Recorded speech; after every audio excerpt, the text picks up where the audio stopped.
Strange things are afoot at the Circle K. That kid is back on the escalator again. Ain't gonna hurt.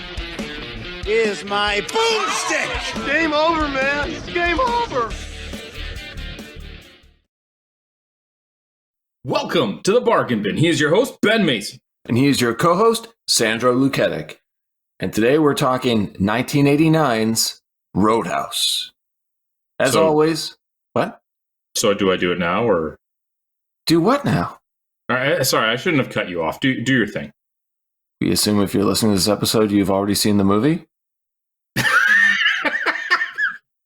Where are we going here? What did I mess up? No, you didn't mess anything up. You were doing your thing, and I cut you off. That's what happened. But why? Well, because I didn't know if it was time for me to do my thing. I am so confused right now. What year was this movie? Wasn't it 89? Oh, no, we watched the 89 one? Oh, come on. You seriously messed me up there, man. I know. I should have just waited till you were done your warning, and then everything would have been hunky-dory. I do have to say, though, I planned on watching the 2024 remake, and I didn't have time. But I know you've seen it, so I've got questions for you.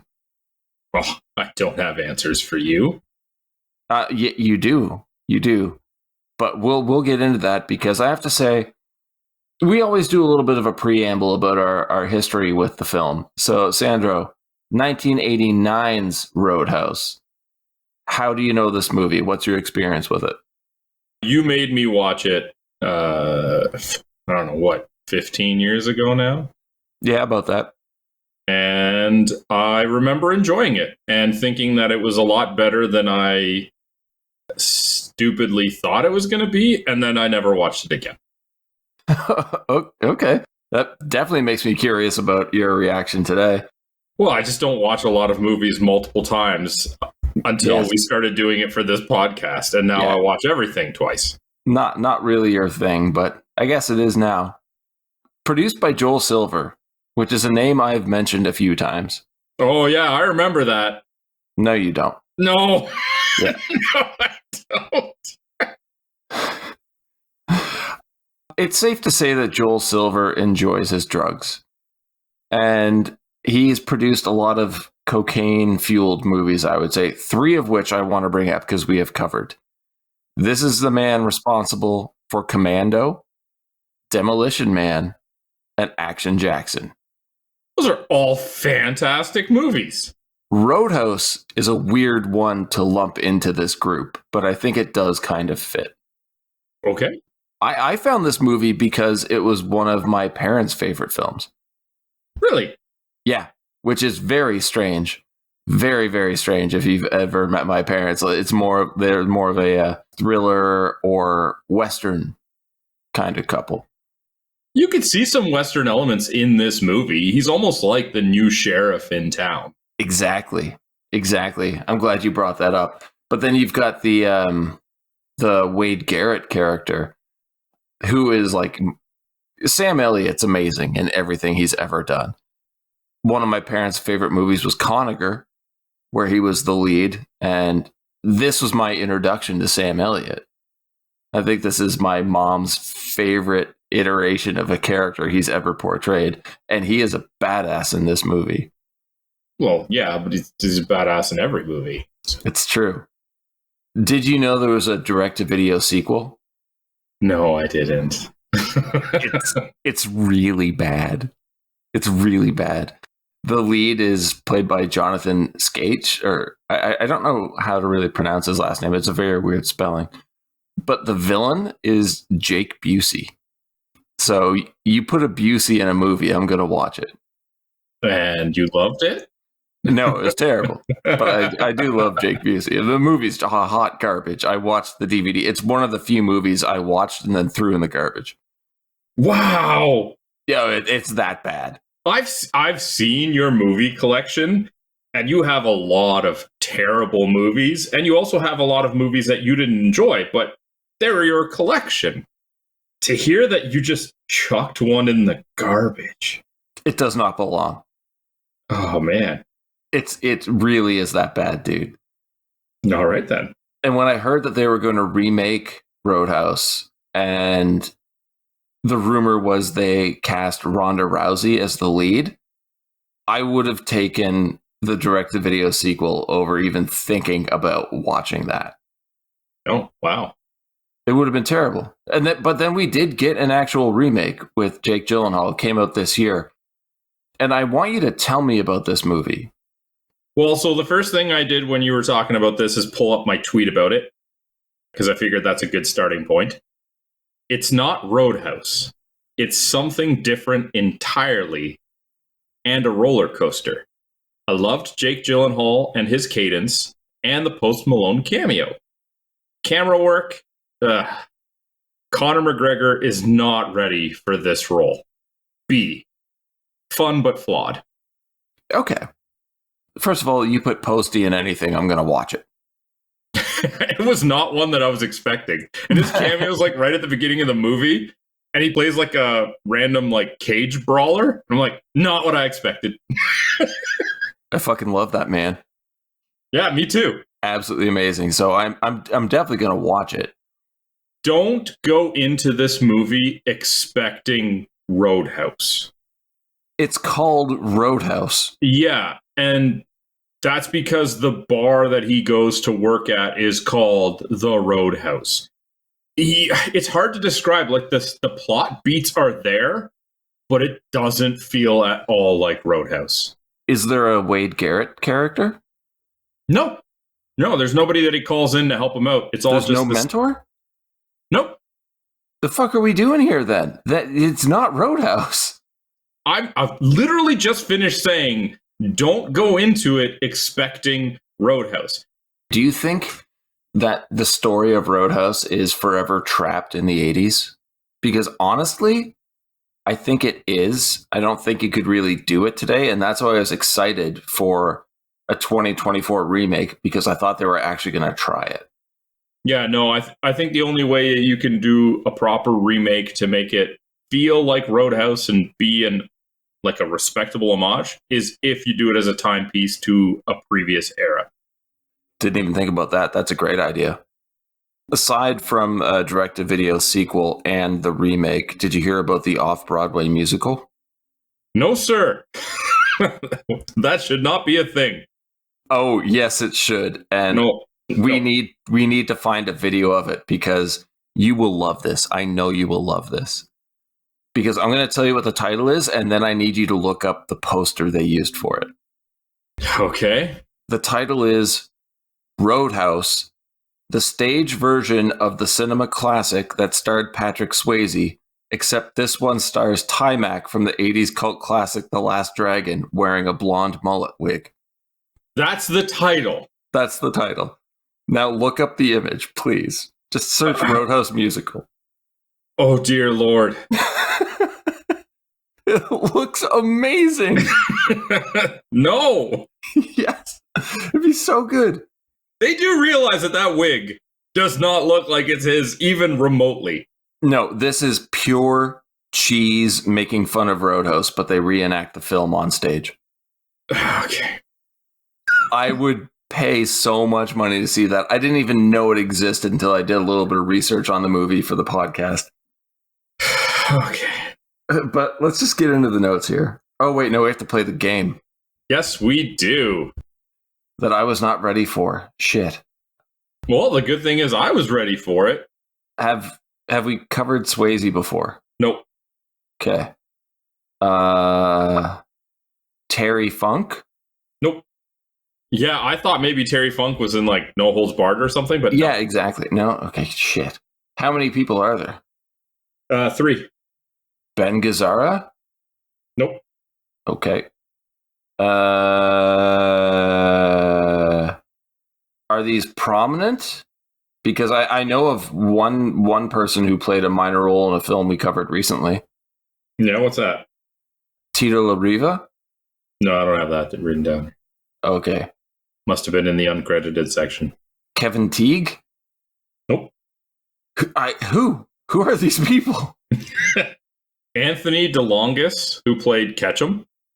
Who is that? is one of the thugs. Okay, no, I don't know. He was in Masters of the Universe as Blade. I know exactly who you're talking about now. Okay. Joe Unger, No who idea. played Carpus. I don't know who that is either. He was in A Nightmare on Elm Street as Sergeant Garcia. Oh, there's no way you could expect me to know that. And Keith David, who was the bartender Ernie Bass. Oh, right. That's more of a cameo, though. Yeah, That's good, though. We have to acknowledge him. it's not uncredited, and he definitely appeared in other movies in very prominent roles that we did. Yeah. All right. That was good. No, I missed all of that. I remember even seeing his name in the credits being like, really? And then just didn't notice him in the movie at all. I saw him in a couple of the scenes and didn't realize it was him until I heard his few lines of dialogue. And then as soon as I heard the voice, I'm like, yep, there it is. Yeah. To clarify, he was in The Thing, They Live, and Pitch Black. So good. I kind of wish he was in From Dusk Till Dawn. He was great in that role. So we open on a bustling nightclub, the Bandstand, where we see Tillman, played by Kevin Teague, get out of an airport limo. Classic opening to an 80s film. It's not even an action film. What would you call this? Action drama? Yeah, I guess. Yeah, it's weird. But it's the band that's playing at the Bandstand, the Cruzados. You didn't recognize the lead singer and guitarist, eh? Tito No. Lariva? No. He later fronted a band called Tito and the Tarantulas. And they were the house band in From Dusk Till Dawn. Yeah, no, I didn't get that. Yeah. He ends up playing that guitar made of corpse. Yeah, no, I didn't like that. You didn't like the corpse guitar? No, I said it on the episode. I'll say it on this one, too. I didn't fine. like the corpse guitar. So we get a fast setup to meet Dalton, played by Patrick Swayze. Do you want to describe this opening fight? No? It makes no sense. A lot of it doesn't make sense. I just You're trying to think. referring to the one where, like, all of them drag the guys outside, right?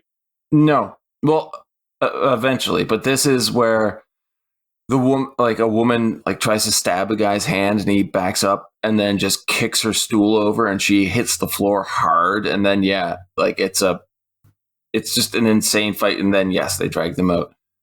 But Because the standoff outside is weird as well. yeah, the guy confronting Dalton being like, I think I've always thought I could take you and stuff like that. And it's like, let's take this outside. They go outside and he just turns around and walks back through the doors and there's a line of bouncers just blocking everyone off.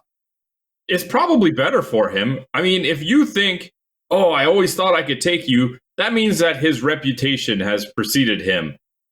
And he doesn't have that reputation for no reason. So no, you shouldn't think you can take him. Yeah, no reason to believe that you could. Especially where you had to pull a knife and you know he doesn't use weapons.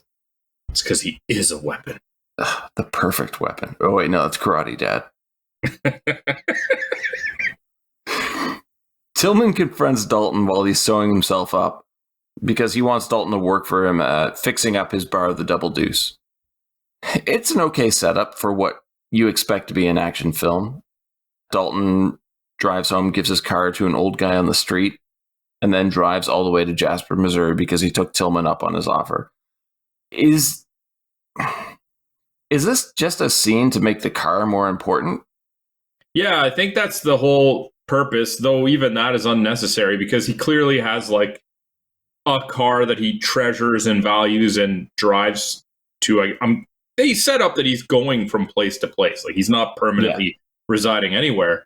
And when he's there, he just gets beater cars because he doesn't want anything to happen to this beloved car of his. I find it strange. I don't think we need that setup because when he buys that old shit kicker with the headlight protectors, I thought that was fine. That car is not messed up at all. Like we don't need that scene. I feel like there's a lot of setup and preamble in this movie that is more of a waste of time than anything. Yeah, I'll say it right now. This movie is much longer than it needs to be because it's pushing 2 hours and there is a whole bunch of pointless stuff. none of the car stuff is necessary.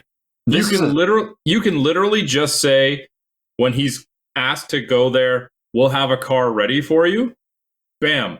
That's all you need. Because yes, there's times where, there's like a stop sign through the car and stuff. You don't need any sort of personal connection or to suggest, oh, he knows that this is going to happen. You've established this character in many other ways that this is padding. This is what? An hour and 10, 110-minute movie that could be told in 70, 75 minutes, maybe? You want to push it to 90, no problem. But it does not need to be this long. I think this is one of the few movies we've covered where, like, we always loved the 90-minute movie. We think that's the perfect length. I think putting this movie at 90 minutes would still include a bunch of padding. Yeah, but it wouldn't stand out as much because it would just be like, oh, there's a little padding. Yeah, you are correct.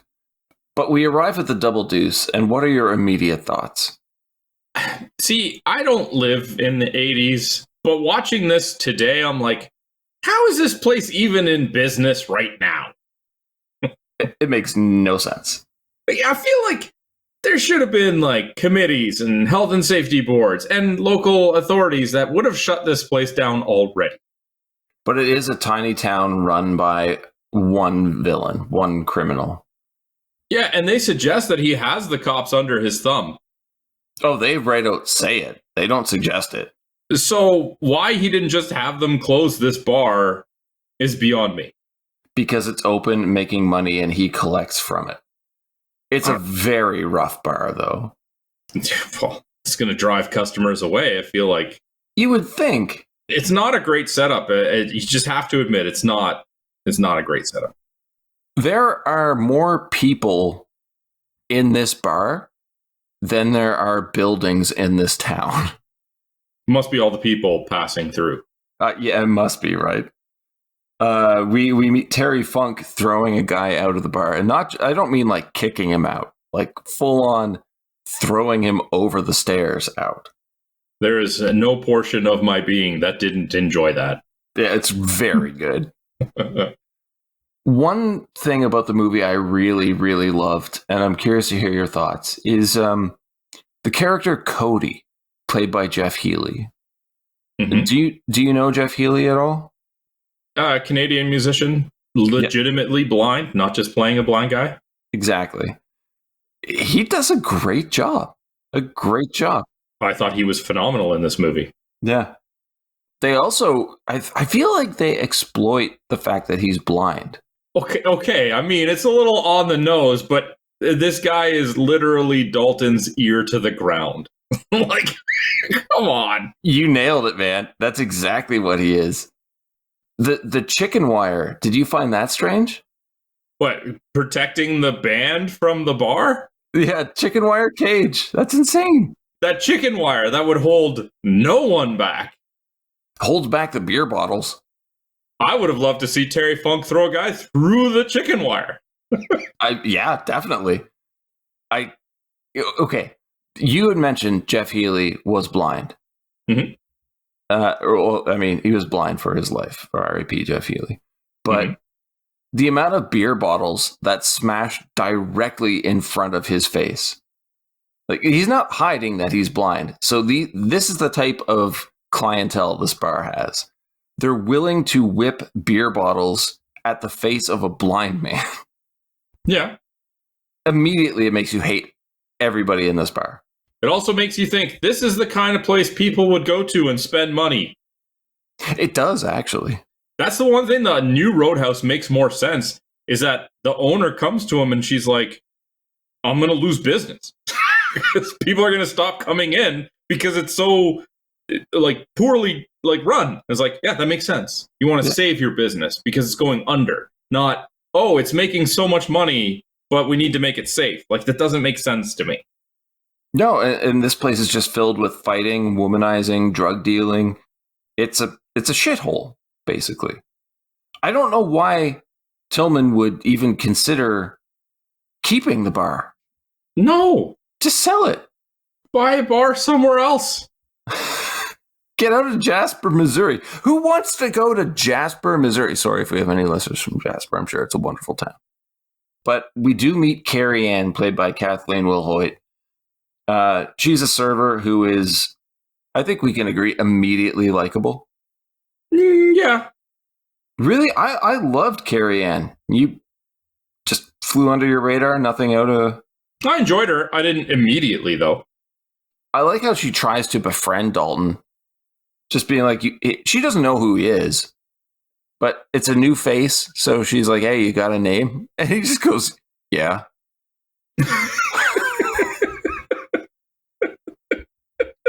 Nailed it. Yeah, that's our hero.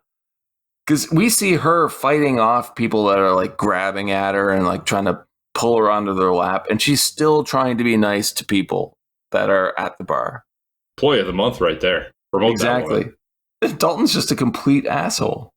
The thing is, the people that he is quote unquote nice to, he is very similarly brash and sarcastic and short with. They just seem to be like more like, oh yeah, we know you. That's your personality. I guess, yeah. There's like a weird respect that is earned, but also forced, I guess. What do you think about Tillman arriving and trying to change the graffiti on the wall? Why is he not already there? That's a good question. No wonder your business is going under, dude. How long have you been open this day and you're not even there? You're just showing up now? Well, everybody's wasted. What does he even do there? We don't see him like working books or anything. He just sits in his office and then gets intimidated. Yeah. Change starts from the top, man.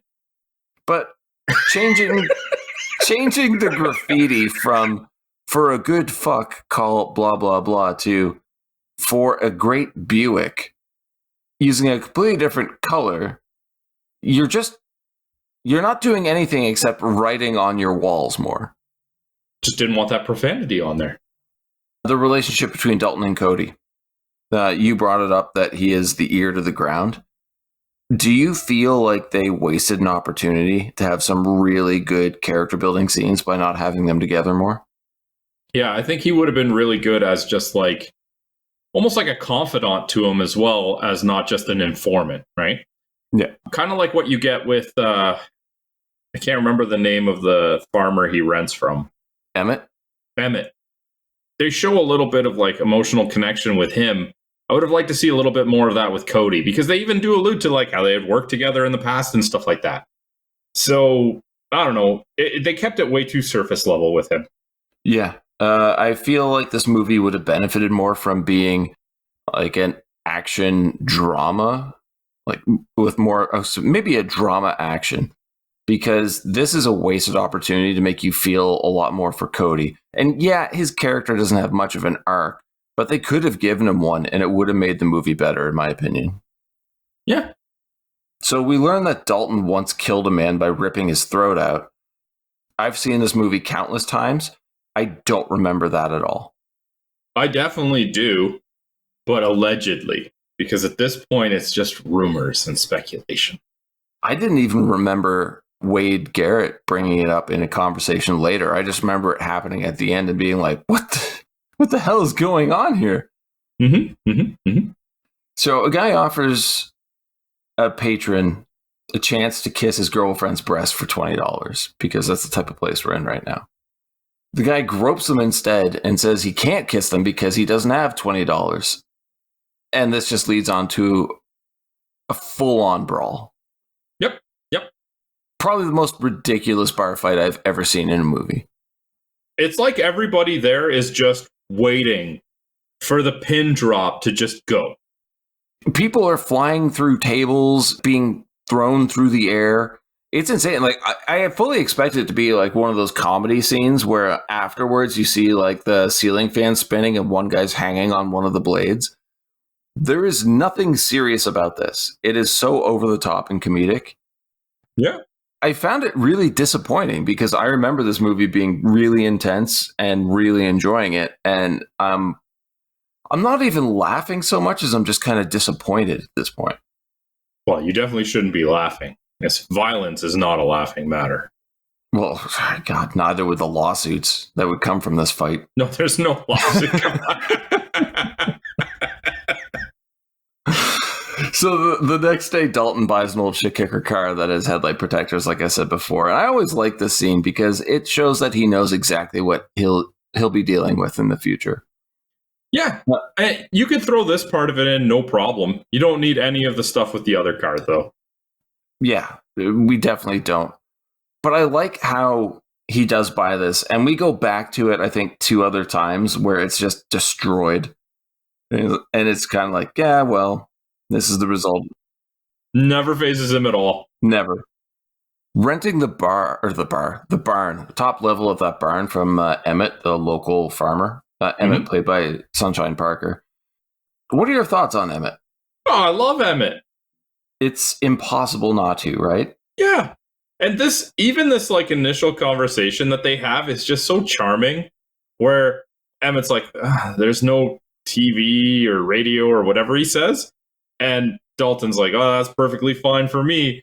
And it's like, but I gotta charge you. Like, there's just this, like, such a wholesome banter here. Yeah. I gotta charge you or else he'll fall out of faith with, like, the church members or something. Yeah, something like that. The flat, it looks amazing. I would love that. That's the best part. They make it sound out like, oh, he's taking these terrible living conditions, nobody would want to live here type thing. And then you look at it and you're like, the place is gorgeous. Big windows, look out over the, like, water. I do find it weird, though, that it has running water. Or it's something they don't address. But I fully expect there to be an outhouse here, right? Honestly, I seldom, when watching movies and TV shows, think about the bathroom situation. Well, I mean, you always consider plumbing when watching movies. Yeah, movie characters don't go to the bathroom. They don't use the facilities. Can you imagine they just cut to Dalton taking a shit?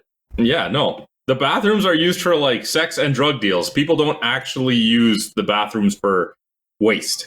Oh, in this movie, they just use walls for sex.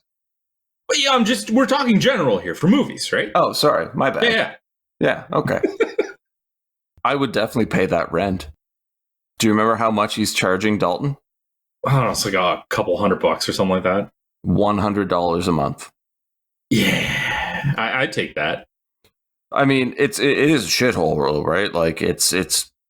I don't know how Emmett set that up. It looks beautiful. You've got those the double swinging doors that open up and overlook a beautiful lake. $100, man. That's a ripoff. Well, the leasing board said that you can't charge that much because you don't have a bathroom for your.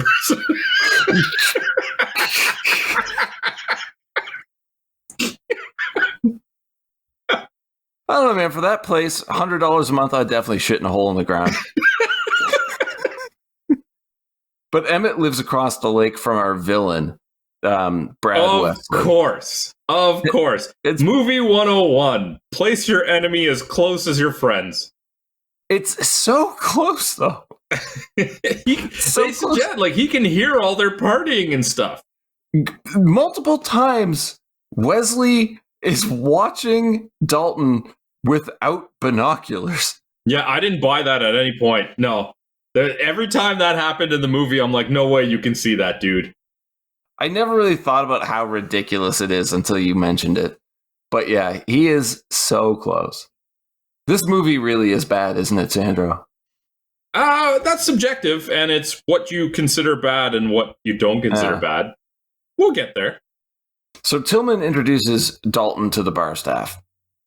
First thing he does is fire Morgan, played by Funk. Then the server who is dealing drugs. And then Dalton's 3 rules, which I can get behind. You know, okay. 1, never underestimate your opponent. Mm-hmm. 2, take it outside. And 3, be nice. Okay. I feel like you have something to say. Those like first 2 are kind of common sense if you're a bartender or a bouncer, right? Yeah. The thing is, Dalton's not technically a bouncer. No, he's a cooler. He's a cooler. He does not cool anyone down at the Double Deuce. No. He kicks the shit out of everybody. Well, it's sometimes that's what's required to diffuse a situation. See, and the thing is, when we're introduced to him, he is a cooler. He's doing what that position requires, plus he does do some of the duties of a bouncer. So, I think it's just that he's in the new situation and he hasn't set up the system yet. You think? Yeah, because there's going to be some level of leading by example. If these guys were following Terry Funk prior to that, yeah, that's they a good clearly point. were doing things in a way that they're not used to functioning with a cooler. So Yeah. he needs to set up the system. There is one thing he says here that I think everybody should consider in their professional life. Okay. It's a job. It's nothing personal. I feel like we take way too much on personally, and it weighs us down. And we carry it home with us. You can't. Well, I mean, as a bouncer, you're going to carry home some scars, probably, sure. So But- I'm going to call bullshit. Okay. All right. Let's argue. Because in the first scene at the bandstand, when the guy says, "I've been waiting because I thought I could take you," that's personal. It might be based on work reputation, but that's personal. That's the clientele, though. That's not Dalton. Oh, so just between him and the staff, you mean? Yeah, like when you're doing your job, it is a job. You're getting paid to do a duty. Don't take that home with you. You'll get Okay. insulted, let it roll off your back, diffuse the situation, and move on. I always thought that was a great thing to keep in mind because there are so many points in our lives where we're dealing with clients or customers, depending on what you do professionally. And it drives you up the wall and you just get so angry and so frustrated. But when that person leaves and when your shift or day is over, it doesn't matter. I really love that about this movie. Well, in a general sense, I definitely agree with that advice, but you tell Wade Garrett later in the movie that. Well, he's not going to hear you. But it's just business, Ben. It's It is nothing just- personal. Yeah. Just a flip of a coin, really. Yeah. First night with Dalton in charge. I love the scene where I forget his name, the larger bouncer. I don't think it matters. He's carding people. And he's like, "This is a Sears credit card." And another bouncer, I forget his name, but I have it written down later. He just lets them in. Then we get the girl dancing on the table. And honestly, like Dalton signals to him, and that guy really does try his best. But a knife is pulled, and that's when Dalton intervenes. One of my favorite scenes from any film is Dalton grabbing the guy's arm so he can't use the knife, grabbing him by the back of the head, and just snapping off the end of the table with the guy's face.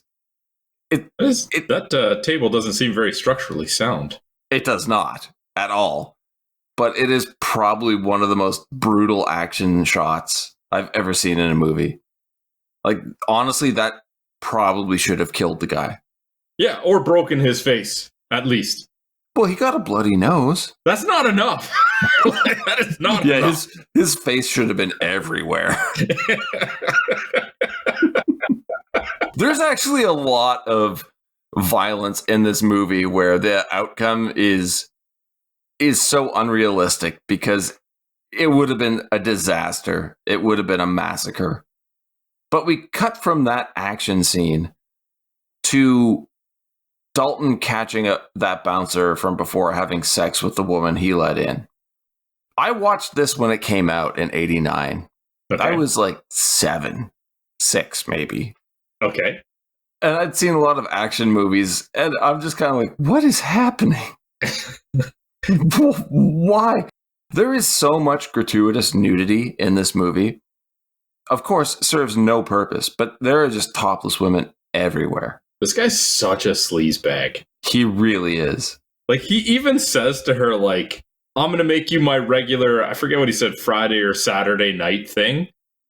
Yeah, I think it's the same guy that says, he's talking to a girl and he's like, "I'm off in 30 minutes and I'd like to get you off in 30 minutes after that," or something along those lines. Like, I can't wait for this guy to get his ass kicked. And he does. He should. Missed opportunity. Yeah, he's a piece of garbage. The state of Dalton's car after that night. Well, he expected it. I understand the slashed tires. That's a dick move.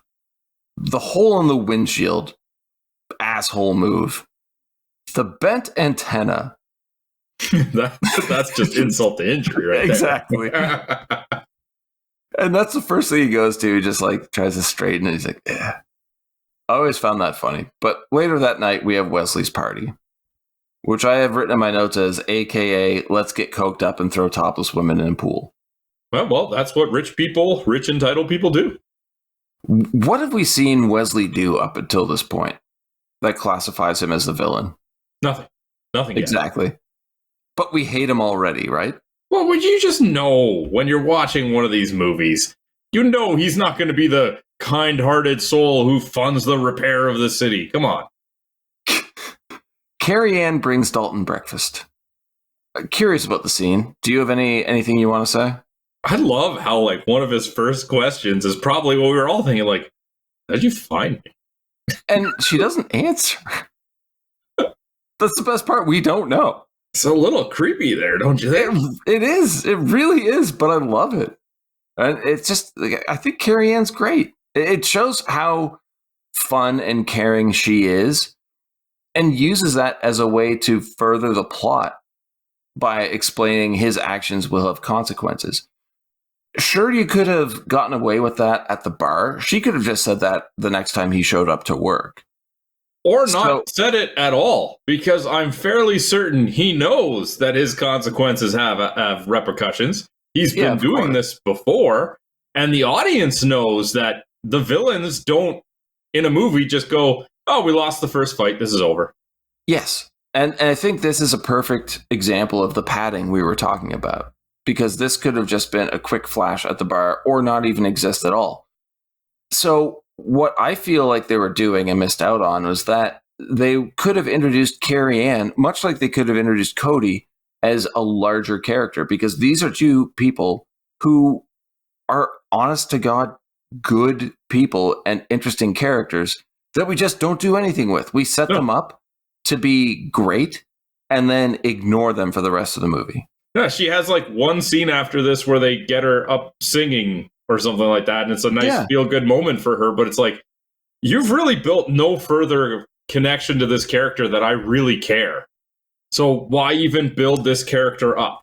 At the same time, though, I think I care about these two more than anybody else in the movie.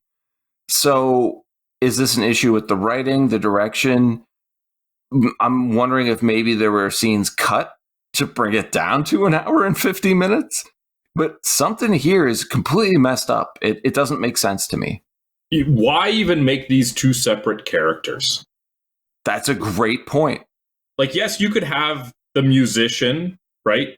But why not make the friendly bartender also the one that he confides in, that has the information for him? Because then that combined screen time makes a little more sense. And then when she's singing up with the band, you're like, oh, like they could have even said, I knew you from before and you never got your break or something like that, right?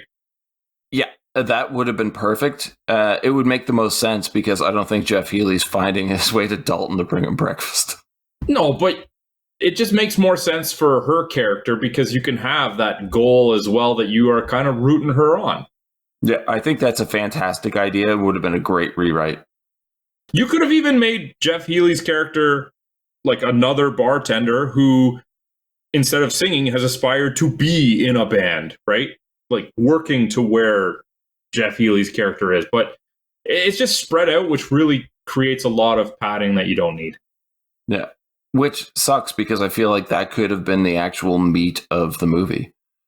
Instead, we cut to Wesley joyriding down an empty highway or road to Shaboom, which is an interesting choice, and runs Dalton off the road. Why do we need this? It's another throwaway scene. We know that he's gonna be a villain. We don't need this. Yeah. And then we just cut to Dalton going to the hardware store run by Red Webster, played by Red West, I think much like Emmett, we both love Red. Yeah? Yeah, how could you not? Just a down-home guy, trying to run his own business, honest, loving. But this is where Dalton meets Wesley face-to-face, and we get our first look at his right-hand man, his henchman, Jimmy Reno, played by Marshall Teague. I don't know how we haven't encountered Marshall Teague before, because he looks like somebody who should have been in every movie we've ever talked about. He also looks like the kind of guy that would be a dime a dozen in 80s action movies. Yeah. Apparently more of a TV actor than anything. I kind of get that. More padding. Emmett discovers Dalton's Mercedes and watches him do Tai Chi by the lake. As we said before, Wesley does the same. This never comes up again, ever. Pointless. Cruel. He does Tai Chi. I already know he can handle himself. I don't need that. The Tai Chi's not doing anything for you anyway. So we cut to that night at the Deuce. The fired bartender, Pat, and his muscle convinced Tillman to give him his job back because, spoiler, Pat is Wesley's nephew and Wesley supplies the alcohol to the bar. Fine. Standard action movie trope. But then Pat pulls a knife and we get another fight scene. Thank you. Thank you. That sigh sums up everything about this. And not just this scene, but one of my main problems with the movie. Isn't one of these guys like his attorney? I think so. I don't know. And he gets involved in the physical altercation? Like, no. The movie doesn't make sense. See, this is where the remake actually makes a little bit more sense. Don't you say that, please, because I don't expect this remake to be good whatsoever. I didn't say it was good. I said it makes more sense because the whole intention is that they want to shut the bar down so that they can buy all the surrounding land to open like a hotel or resort or something like that. Okay. So it's like, okay, it makes sense you're trying to sabotage the place because you don't want it to stay open to make money off of it. You want to shut it down so you can take over the property. Yeah, and the thing is, Pat, I'm guessing, doesn't really need a job. Wesley basically owns the bar. If not in name, he's skimming from the profits, supplying the booze, which means he's being paid for all of the alcohol that keeps that bar open. It doesn't make sense. It doesn't make sense to trash a property that you're profiting from. No, none of this makes sense from a motivation standpoint. Yeah. But Dalton gets slashed and goes to the hospital, which is just an excuse for us to meet Dr. Elizabeth Clay, played by Kelly Lynch. And what? What else happens in this scene? One of the best lines of the movie. From our opening. Yes. See, we had to get it in there. Cody. And not Jeff Healy. Cody, listener Cody. I hate Kelly Lynch in this role. I hate this character. Something about it just seems off. Is that an award spoiler? Not necessarily, no. Ooh, intrigue. But do you feel like this is just crammed into the story? I don't need this love story in the slightest. Exactly. Why? And the worst thing about it is the role was recast. Annette Bening was cast as Clay, as Dr. Clay, as Liz, but they recast the character for Kelly Lynch because Annette Bening and Patrick Swayze didn't have enough chemistry. Well, that's a fail, because I don't think these two have chemistry. I know. I would love to see the test footage of the original, too, because that sounds like a car wreck. These two do not come off at all as actually, like, mixing. No, it's so forced and completely unbelievable. And then we get character, not development, but backstory, I guess, to describe the way Dalton acts and that he has a degree in philosophy. And of course he does. And that's why he throws out stupid lines like pain don't hurt and nobody ever wins a fight. Yeah, I have it on pretty good authority that people with a philosophy degree don't talk like that. Yeah. Also pain hurts, by definition. Wesley's mansion. The beaten up boys return. But my main question for you in the scene is, who casually drives a monster truck? People in the South? I guess. As a kid, awesome. As an adult, entirely stupid. And the license plate might as well say hired goon. yeah, exactly. Dalton discovering that Wesley's men trashed Red's store and takes part of the profits. It's not just him, it's every business in town. I don't think we need to be told this, because it's easy to just assume the way people act. There's no reason that Wesley could exist in this town if that weren't the case. So we're just being spoon-fed information. And that is another problem I have with this movie. 80s action movies, you know what you're getting. And they don't try and force-feed you story because they know why you're there. Here, it's like they have to tell you what's happening every step of the way. There's no surprise. You aren't allowed to figure things out for yourself. They tell you every little bit of information linked to anything that's happening in the story, and we don't need it. This is not an intelligent film. We don't need help. They don't think that their audience is intelligent in the slightest because they don't want us to connect any of the dots ourselves. Exactly. Even the most basic, simple ones are like, we're going to spell it out for you. It's like, no, I got it. And they're like, hold on, let us get our speak and spell out because that's how smart we think you are. Yeah. What is the biggest twist of this movie for you? There's a twist in this movie? No, but there should be. There isn't, because they tell us everything. Yep. The whole thing is so juvenile. Wesley is pissed at Dalton because Dalton is trying to make his life better by fixing up a shitty bar that he is making a profit off of. Which will in turn give him more profit. Exactly. But the biggest problem for Wesley is that he has an interest in the doctor and she's interested in Dalton. So it's jealousy. That's his motivation. It's him being in love with a woman who doesn't love him, who he just assumes is interested in Dalton. And for that, he exacts revenge on all of the townspeople, who again are the people giving him the money for him to sustain his crazy lifestyle. It's a broken plot. Yeah, it makes no sense. Cut to a filthy dive bar that's having a wet G-string contest. It was a wet t-shirt contest, but they crossed out t-shirt and wrote G-string. Well, yeah, they can't afford a new sign. No, it's kind of funny, but it's 1989. We know what we're getting ourselves into. But here we get the reveal of Wade Garrett. Yeah! Played by Sam Elliott. And I can tell by that alone, you love this character. Award spoiler. Yeah, oh, of course. Anybody who has seen this movie knows who our favorite character is going to be. I feel like we almost should have done the favorite character award on a curve and said, after him. Yeah. Yeah. He is absolutely amazing. He is, like, Sam Elliott, first off, phenomenal actor. This character is the best written character in the movie, and he looks absolutely amazing in it. This should be our protagonist, but I get why he's the mentor, because Patrick Swayze was the sex symbol at the time Sam Elliott had come and gone. It's amazing how he can show up in this one scene. Yeah. Where how far into the movie? We get one scene with him on the phone here.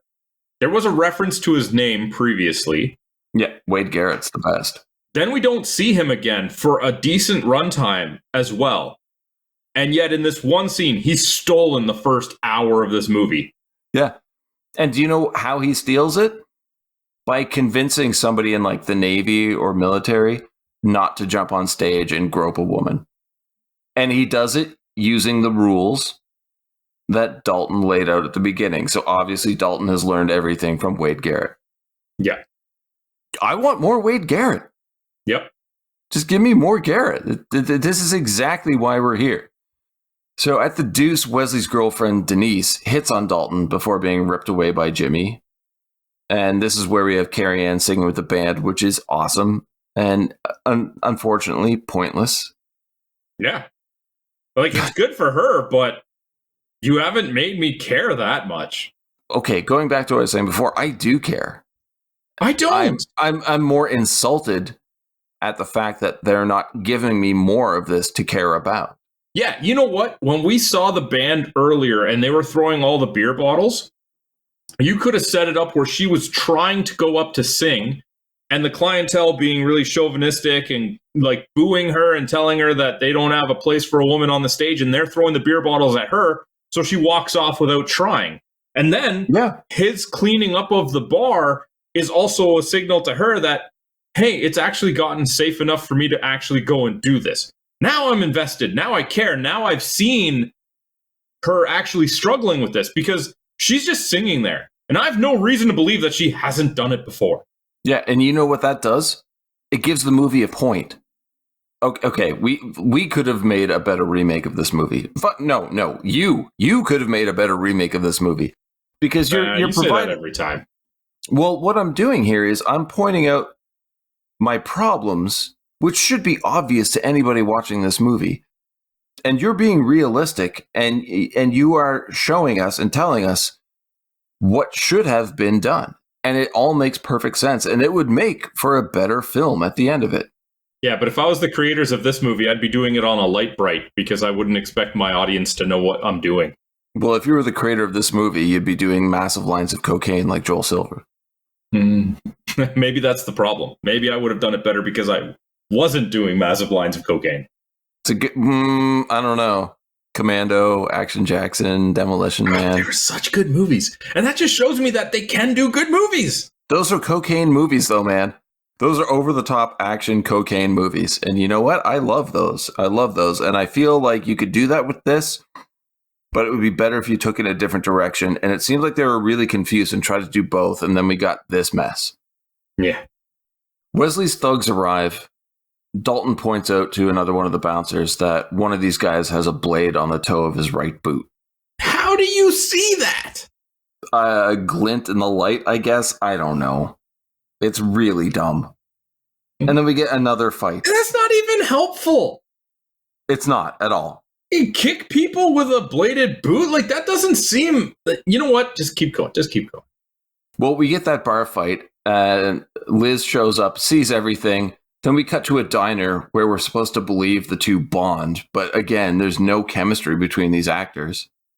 And the only good thing to come out of this, for me anyway, I think you'll agree, is that she drives him, or they drive back. He's driving her Jeep. They drive back to the Deuce to get his car. And this time there's a stop sign driven through his window.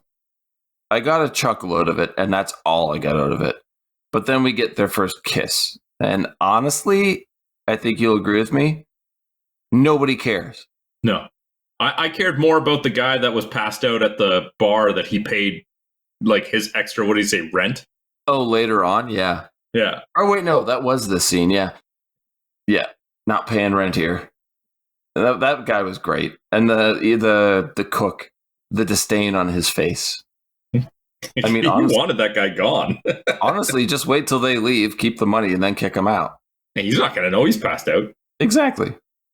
Back at the farm, Dalton's laying on the hood of his car when Wesley's men arrive, saying they've been looking all over for him.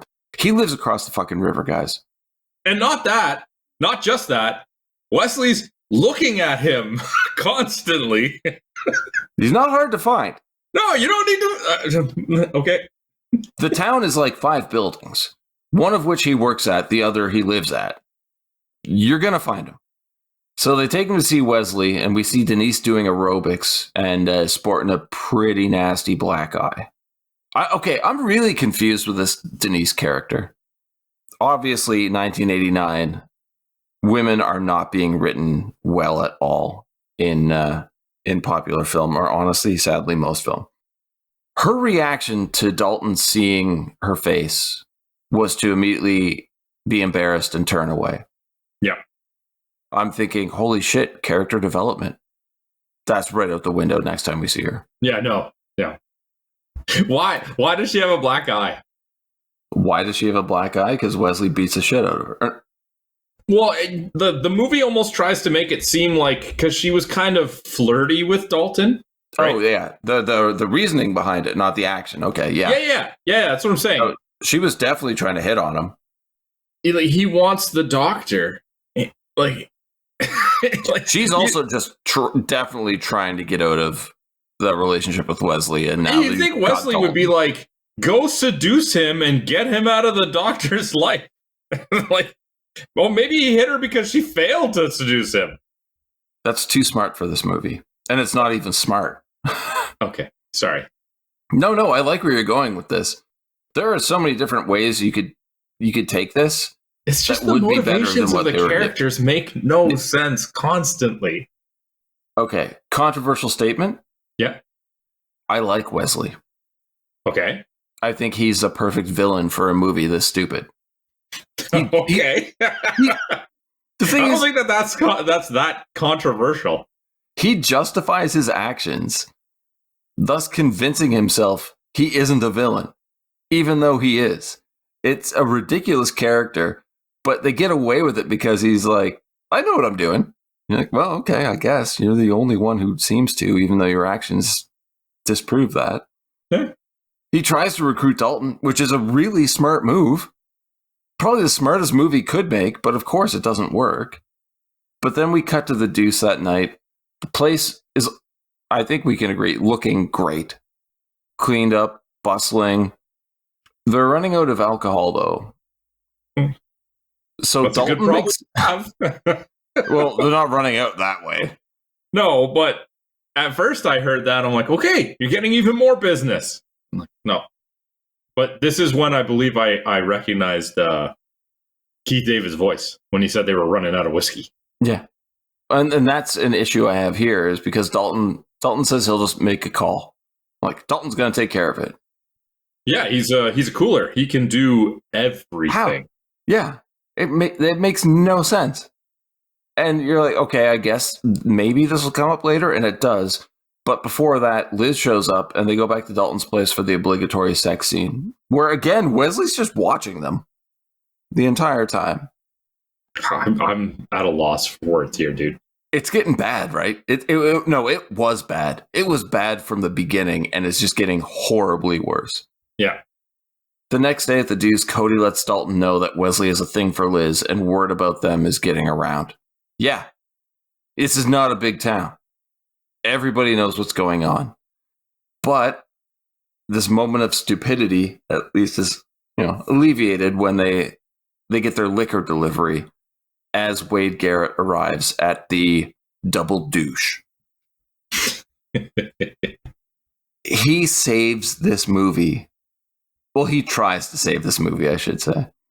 He shows up, I'm just like, it's about time. Thank God, right? Yeah.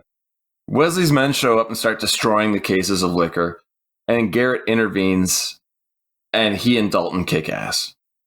I do like Garrett's 1-2 of a dick punch and then a kick to the knee, followed up with a line of, God damn, that hurts, doesn't it? Yeah, he's so good.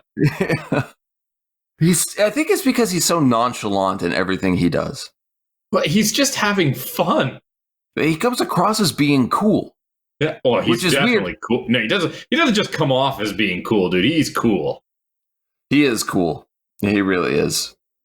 So they pick up Liz and go to a bar and then a diner. And one of my favorite scenes is Wade Garrett and Dr. Liz dancing while Dalton's fighting to not fall asleep in the booth. And Garrett's just making fun of him. But here is where I completely believe in the friendship between the two men. Like, I find it palpable. Like, it was a setup as mentor and student, but it has somehow transitioned to these two being best friends. Yeah, and I buy them as friends more than I buy Dalton and Doctor as a couple. Completely. Even Garrett giving us backstory of Dalton, like how he was involved with a woman he didn't know was married. The guy showed up with a gun and Dalton was forced to kill him. Yeah, and I love how Garrett's just like, get out of here. You don't need this. Just leave. I've always wondered about that, and it comes up later on too. Why is Dalton committed, so committed to like the fact that he has to constantly fix up a car, like just to work a job at a bar. See, if you actually boil it down to it, he took the job and he says like it's not for the money when Wesley wants to hire him. But it's like it entirely is. It's not like you're going back to your hometown or the person running the bar is a childhood friend. You have no reason to care. Yeah. And he's... okay. Why does he leave the bandstand to go to the Double Deuce? Money, I guess? But he seems quite comfortable where he was. Yeah. He leaves anyway. So let the character be running. Let him run. So when Wade brings this up, it makes sense. But what does Dalton get out of staying in Jasper, Missouri that he wouldn't get out of staying in whatever city the bandstand was? Make him run. Make him a runner. Only way that they could even justify that is if they're trying to sell us on his relationship with the doctor is why he's staying. The job brought him there, but his relationship is the reason he's staying. But he even kind of like says to her that he wouldn't stay for her. Exactly. And the chemistry there, like we've already talked about, is non-existent. I would believe it more if he wanted to stay and help Red out with the hardware store. Yeah. That's sad. That's really sad. That is bad writing. Make Red his uncle. He came back because his uncle needed help, and since he's there, he needs a job, and that's why he got the job at the Roadhouse. That's why he agreed to take the job at the Roadhouse. But just give me some reason, which this brings me back to what I said earlier. Character motivations in this movie make no sense. They're trying to fit, like, what's the word I'm looking for here? Like a checklist? Kind of, yeah. By having Liz involved in this movie. That doesn't need her, but you need to have that character in this movie because it's an 80s film. It really feels like they're trying, like they're thinking of what they want. This is what we want. We want him to stay and not worrying about how they get to that. They want Wade Garrett to get there and help them, but they don't think about the reason for that. They want this bar to be improved, but like, they're just thinking about the destination and not the journey there. They're not putting those pieces together. Yes, that's exactly it. So that night at the Deuce, Dalton's alerted that Red's store is on fire. And as he runs toward the building, it explodes. Pretty decent explosion. I'm guessing it's to set an example because if they're collecting from profits, burning the place down wouldn't make sense because then there's no one to collect from. Other than if they're just like, okay, we want the other businesses to know, well, we mean business if you don't pay up. And then they destroy somebody else's income that they're profiting off of later. They're not smart. No. I find it weird that when he returns to the bar, Wesley's there. It's obvious that he started the fire, or had someone start the fire. And attacking Red's business, Red being Liz's uncle, is a way to get at Dalton. But he's shooting himself in the foot, like we said so many times. See, but this could be such a good villain moment. If the motivations make sense, but you want to show, like, this guy is so confident that he has this town under his thumb that he can freely walk around under your nose and flaunt it, and there's nothing you can do about it. And that type of arrogance is so good for this type of villain. But every other time I think of him, he's an idiot. So it's like, okay, that doesn't... Yeah. It just clashes. But even if Wesley was like, I can take that hit, Red can't. Be like, bam! Drive that point home. But no. It's more of, screw you, Dalton. You're sleeping with the woman I want to be with. Okay. Yeah, it's way too personal. Oh, but it's never personal. Yeah, see? Be nice. Take it outside. Mm-hmm. Denise's striptease leads to Jimmy fighting all the bouncers and Wesley's men destroying the bar. Didn't need the strip scene. Not for the story, no. No, that's what I'm referring to. The movie did, though. Oh, to keep you interested? Yeah. The fight between Jimmy Reno and Wade Garrett, I thought, was very good. It was all right. It was to the point. It was short. I love that they had to have Dalton intervene to save Wade and then continue the fight with Jimmy, because it shows that the student is now taking over. And I like how Wesley was the one to stop the fight. It brought these four characters together in a very interesting way for me, in a much smarter way than the movie has done anything else. Yeah, just didn't need any of it, though. Yeah, and then the movie shoots itself in the foot, because then we cut to the next day at the car dealership where the owner couldn't pay Wesley what he was supposed to, so Wesley has one of his men drive the monster truck all over the cars on the lot. Completely brandishing it in public. In public. It's one thing for Wesley to come into the bar and everybody there be kind of like unspokenly knowing that he did it. But it doesn't really place you at the scene, for example. You're just blatantly there giving the orders. And what they do next is tell us how the movie's going to end. Because you're immediately asking yourself, how come nobody's killed Wesley yet? Everybody hates him. He has no allies whatsoever except for the police. But when he's gone, he's gone. Like, everybody benefits from it. And you see the townsfolk, like all the business owners and everything, like rallying together, questioning, just like trying to build each other up. You can see them coming together. And you're like, okay, what's going to happen? They're probably just going to kill Wesley, and that will be the end of it. And then Wesley just tells Liz to get rid of Dalton. Like, you're beating a dead horse at this point. Why would she? She has no reason. Back at the barn, Dalton is sparring like a madman, and Garrett tries to be the voice of reason before realizing there's nothing he can do, and takes his own advice. And he's like, yeah, I'm just going to leave. Yep. Smart. That night, Liz shows up to also tell him to leave. So now the two most important people in his life are like, just go away. And then Emmett's house explodes. A fire, I would get. An old farmhouse exploding makes no sense to me. You gotta go big or go home, man.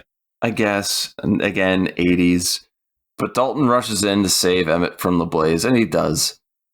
Jimmy tries. I'm glad. I didn't want to see Emmett die. Nobody wants Emmett to die. I'm glad that we saw the reveal that Red also wasn't in the hardware store when that blew up. Yeah.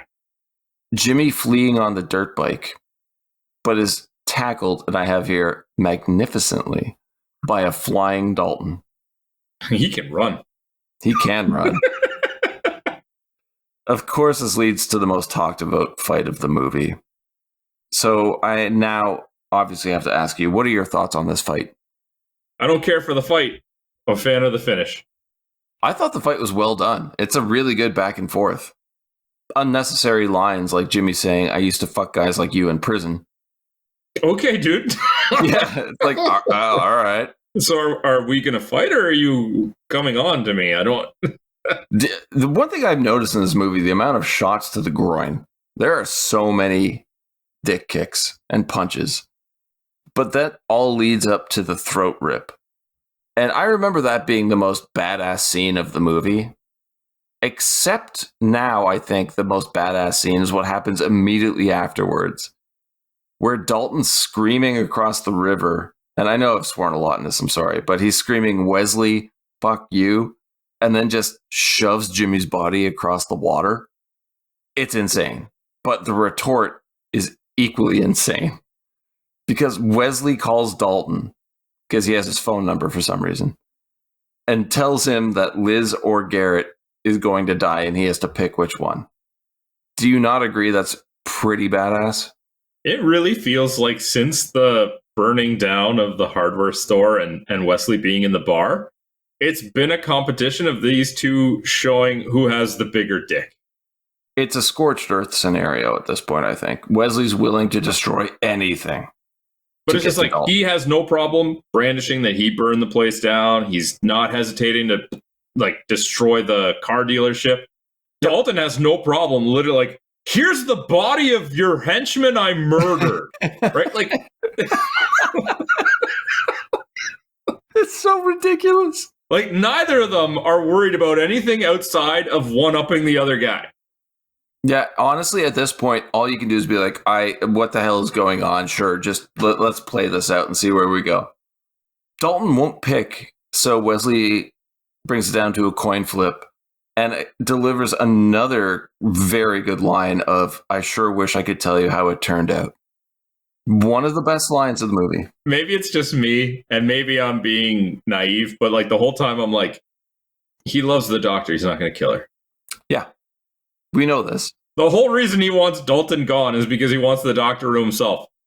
He's not picking her. This movie is not made for smart people. None of these characters are smart. And that's why I think the next scene is brilliant, because they're expecting you not to try and figure things out. Dalton's at the Deuce, and a busted up Wade Garrett stumbles through the door, having been jumped by Wesley's men. So, yeah, he just got roughed up. He's not dead. Which leads Dalton to believe that Liz is the one who's going to be murdered. Instead, he goes to see her, and while he's gone, leaving an already injured Garrett defenseless, they murder Wade. Mm-hmm. I know, right? I got choked up too. The reveal is brutal. It's probably some of the smartest writing in this movie, because even though I knew that he's not going to kill the doctor, beating up Wade as a decoy to kill Wade is brilliant. It really is. It's very, very smart. It does not belong in this movie. But like, even Dalton showing up and thinking Wade's asleep on the bar. Not sure who just sleeps on the bar like that, but yeah. Exactly. That's my problem with it. And Dalton laughs, like to himself, like a little chuckle. Like not the time to be laughing. He's severely injured, and he's probably passed out, not just having a nap. Turns him over, and there's a knife driven into Wade's chest through a note that just reads, "It was tails." Honestly, Sandro, at this point, I'm back on board with this movie. Because they made me care so much about Wade Garrett, who is hardly in this film, that his death made me go, oh, I need to see how this plays out now. So with the motivation of my fury of the only good character dying in this movie, it's time for me to enjoy the siege on Wesley's mansion. Gotta say, though, as much as the siege is pretty good, killing off Wade made me like half check out of the movie already. So it did the exact opposite for you that it did for me. That's interesting. Why is that? I was like, he's the best character. Can you imagine the siege if they were both doing it? That would be amazing. Right? Honestly, I would, and you don't see this often, I would love if Dalton died and it was Garrett doing the siege. Take Sam Elliott anytime, but I get it. If Dalton died, that would be a massive twist for this movie. But then you have Garrett taking over the role of the lead, but he also fails. And you get that downer ending of Brad Wesley getting exactly what he wanted. I think that would have been a very refreshing take on a tired trope of a movie that we ended up with. But the twist being that the townsfolk still kill him. So yes. Wesley has a moment where he's like, I did it. I'm free. And then all of the town people that he's been pushing around in this situation he's built for himself comes tumbling down on him. Yeah, exactly. Give it that Shakespearean trope of a tragic flaw. For Wesley, it would be ambition, much like Macbeth. Like, do that. Give this movie some weight, some gravitas, something that we can like sink our teeth into.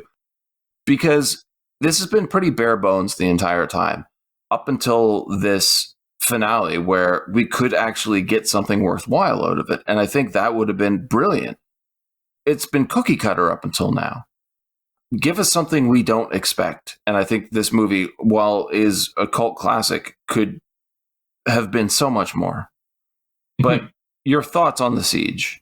like the decoy car explosion. That part was pretty cool. And I do like how he used the dagger to hold down the gas pedal that they used to kill Wade.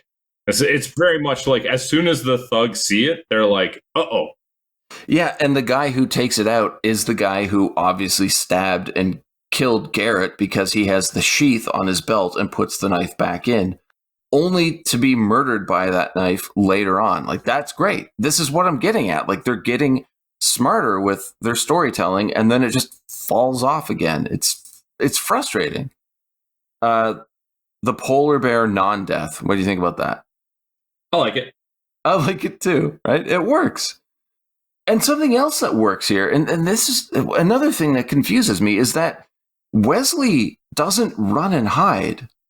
He comes out willingly to fight Dalton without any reason. There's no reason for us to believe that he could ever win that fight. But he does fight him, and he puts up a good one. Like, he gets in some really good strikes. He shouldn't. At no point did they actually even close to make him seem like he would be a physical opposition for Dalton. I know, but he drops Dalton hard. If they had played up Dalton's injuries more, then I would buy it, because it's like, okay, he's attacking him when he's in a very weakened state. But on more equal footing, there's no reason that this should happen. Wesley is not an imposing figure. He's a tiny man. No, he's a manipulator. He's a villain because of his cunning, not because of his physical attributes. And what takes away from Dalton's character, even though it's referenced numerous times in the movie, is that he drops Wesley by kicking him in the knee. And you're like, yeah, that's what you do to take down somebody who is, imposing or providing a bigger threat. But you drop this tiny man by taking out a wheel, and then they give us the threat of another throat rip. But why? Like, if Dalton did rip out the throat of this tiny rich man, honestly, I'd be okay with that, because it shows how broken Dalton is. But he doesn't do it because he's the bigger man, literally and figuratively. So Liz shows up and accidentally distracts Dalton, and Wesley's about to kill him, which I know you would disagree with. But now we get what I already called was going to happen. Anybody who had never seen this movie before would know is going to happen. And all the people from the town show up and just destroy him. They all just straight up murder Wesley. The police show up and everybody says, yeah, we didn't see anything. Now, if the police were honestly doing their job, Sandro, do you agree that everybody here would have been arrested and charged with murder? No. How come? Because if they were being paid by this man who is now dead, any sort of bringing it to attention would create some sort of investigation that could lead to them being found out. Exactly. There are no alibis here. Yeah. So if they know, okay, this is the man that was paying us under the table, he's now dead, it is easier for them to bury it to protect themselves. What happens next? I don't know, the movie ends. Well, no, it's everybody asking, you see anything? Oh, yes. I thought you just mentioned that part. No, everyone's like, no, I didn't see anything. No. Did you see anything, Red? No, I didn't see anything. You see anything, Tigger? A polar bear fell on me. And then they just have a group laugh. It feels so 80s sitcom. No matter how bad things are, you end it with the freeze frame of everybody laughing and having a chuckle. And honestly, I thought that's what they were going to do. And they probably could have. And the movie wouldn't be any different, because they should have all jumped in the air, arms raised, feet kicking back. Yeah! Heads back, freeze frame. Yes! Instead, we get a montage of Dalton and Liz loving life, swimming in the lake naked, and then roll credits, and that's the end of the movie. It's like the last thing watching this movie that I cared about was these two having a happy ending. Nobody cares. Nobody, and that's my big problem with this movie is, what did I expect? I got. What do I want? I don't know, because this movie was so all over the place. Did I enjoy it? Yeah, I guess. Did I get anything out of it? Not really. maybe, I don't know. It's a weird one, but before we get into our opinions, let's get into some numbers. Okie dokie. How much did this movie cost? I don't know, 10 million. It's close, 15. Okay. What do you think it made? And honestly, I thought it made a lot more than it did. It was still very successful, but 1980s Patrick Swayze, he's already a superstar. It's kind of an action movie. Where do you think we ended up here for a gross? 47 million. 61.6. Okay. That's not bad. That's not bad. No, they made a lot of money off of it. But yeah, no, that warrants a direct to DVD sequel with decades later. With the lead singer of The Wonders from That Thing You Do. IMDb ratings. What do you think people are giving this out of 10? 7.1. 6.7. Okay, not bad. Yeah. Not bad. Going over to Rotten Tomatoes, percentage of positive reviews from critics. Seeing like a 54. Less than that, man. It's a 43. Oh, okay. Audience score, though? 29. Same as IMDb. Oh, 71 or 67? 67, yeah. Ah, okay. I guess we'll get into awards because I'm quite curious for your answers here. Okay, sure. Well, you lead us off with your least favorite character. Dalton. Really? Yeah. I found him to be incredibly annoying. I felt like they were forcing us to like him instead of actually allowing us to like him. I appreciated the other business owners more than I liked Dalton. Cody and Carrie Ann, I thought were absolutely amazing. And these supporting characters should not outshine the protagonist of your movie. And they did, with minimal screen time. So yeah, I felt like while Dalton was your stereotypical written protagonist, and Swayze did a good job playing the character itself was just horrible. What about you? I went with Kelly Lynch as Dr. Elizabeth Clay. She's pretty bad. I can't stand this character. And it's like the moment that I started to dislike her is when she first comes to the bar and she's like disappointed to see him fighting. I can't stand this character who's like, you know what he does. You know what that entails. And you're almost like, oh, how can you be violent and this and that? It's like, oh my God, what are you doing? The first time you met him, he was there to get stitched up because he got slashed with a knife. How can you be surprised? Yeah, she shows up to the bar. I can't believe he's being violent. I know, yeah. I hate you so much. I have no idea who your favorite character is. It's Sam Elliott. Like, of course. You want to know why? Listen to the previous parts of this episode. He's so good. He's too good for this movie, to be honest. Way too good. Way too good. And I do enjoy that they killed off the character. I just wish they did it in a different way. Yeah, in a movie I cared about. Yeah, exactly. But no, obviously my favorite character as well. Favorite or memorable line comes from our opening of Pain Don't Hurt.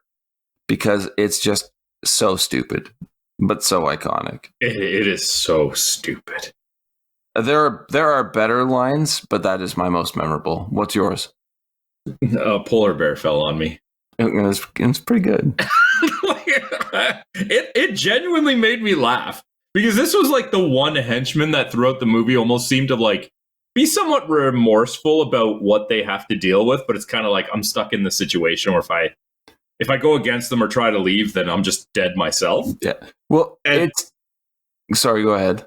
It just gives you a little bit of like comedy, but also at the same point where it's just like, this is admitting to us that, yeah, he also thinks that like this should have happened. We need to get away from this guy.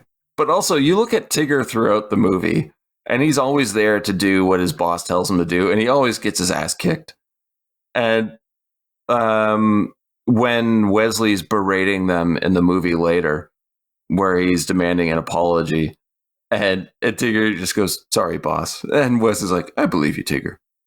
It's like everybody loves Tigger, even though he's an asshole villain. But yeah, a polar bear fell on me. Cut to the sitcom laugh. It's very good. It's right up there with Pain Don't Hurt, I do have to admit. What about a memorable scene for you? Throat rip. Yeah, that's verbatim what I have in my notes. Throat rip. And it's like, I wasn't a kid when I saw this movie. I was an adult, and yet I still didn't remember exactly how it happened. I could just remember that there was a throat rip. And when I saw it, I'm like, man, this is so poorly done. But he still just ripped a guy's throat out, so I'm in. Here's something for you, too, which we didn't talk about. Okay. Liz shows up right after he rips out Jimmy's throat. Mm-hmm. She goes into the water, rolls him over, sees it, is furious, and storms off. The next time we see her, they're laughing and hugging naked in the water. Yep. Yeah, that makes sense. No explanation. You don't need one. There's such a problem that we see throughout this movie is the things we don't need explained and the things we need explained are completely ignored. Well, maybe that's a you problem. Should have figured it out. I guess so. I guess I'll go screw myself then. All right, so that's our awards. What are your final thoughts on this Roadhouse movie?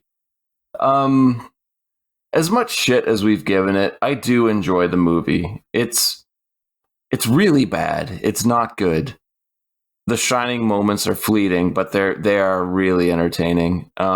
Honestly, I would say watch the movie just for Sam Elliott, because it is one of the best characters you will ever see on screen, performed perfectly by one of my favorite actors. It's not your standard Joel Silver film. It's not. If you're expecting an action movie, you're not going to get it. The action scenes are fun, but really dumb. Not over the top, not intense enough, if you ask me, except for a throat rip. But I used to really like this movie. I could watch it and enjoy it. And I think now I would only really enjoy it or appreciate it watching it with friends to make fun of how bad it is. So is it a good movie? No. Would I recommend it? Not anymore. No. It's really disappointing, Sandro, because I had really favorable, positive memories about this. But it's really bad. What are your thoughts? So yeah, this is a bad movie. I will say I still enjoyed it. There are parts that can be enjoyed. It is the perfect example of what we've talked about. It shouldn't be analyzed. Yeah. Because as soon as you start analyzing this and looking at things like motivations, it falls apart. Watch this at the most basic surface level possible, and you'll have fun with it. It's not a bad action movie. It is a little long. You know, an abridged version would probably feel a little bit better because it would flow better. Mm-hmm. But it's not a bad movie. It's just not a good movie. It is a bad movie. It's just it can still be an enjoyable movie. So I recommend it for like one watch, but I don't think it needs to be done for repeat viewings by anybody, really. I would still like to watch the musical. Okay. All right, so that was our thoughts on Roadhouse. If you'd like to share your thoughts, you can hit us up on social media. We are on Twitter at BSBargabin, Facebook.com/BSBargabin, BSBargamin.com, and YouTube.com/@BSBargabin. If you are on a podcast service, 5 stars. If you're watching on YouTube, like, subscribe, all of that stuff that helps us get noticed. Ben. Yes. You got a listener pick next week? We do. So April's listener pick is it's going to be an interesting one. Comes from Cody, and I'm just going to read the IMDb synopsis of it. The young warrior Son Goku sets out on a quest, racing against time and the vengeful King Piccolo to collect a set of 7 magical orbs that will grant their wielder unlimited power. I hate to say it, but we will be covering 2009's Dragon Ball Evolution.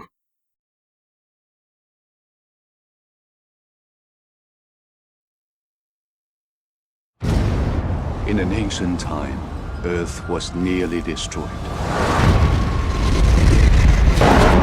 Not by man, but by gods from the sky. 7 mystics banded together to fight the invaders. They created the Dragon Balls. Now the signs have appeared again. The evil has returned. And only one chosen warrior has the power to defeat this threat. I'm not ready for this. You are the only one who can do it. With this Dragon Ball, I take my vengeance upon the Earth. We have to find the Dragon Balls before the eclipse. Let's go. We'll go, but we go together. Cool. This spring, the battle for our world Who are you? will begin.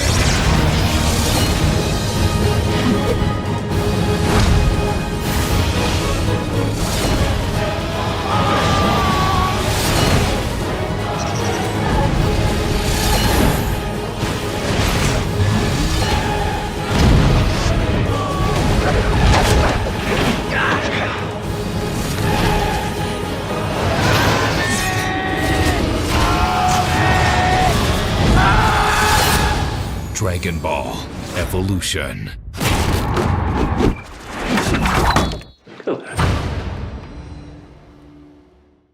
Until next week, have a good one.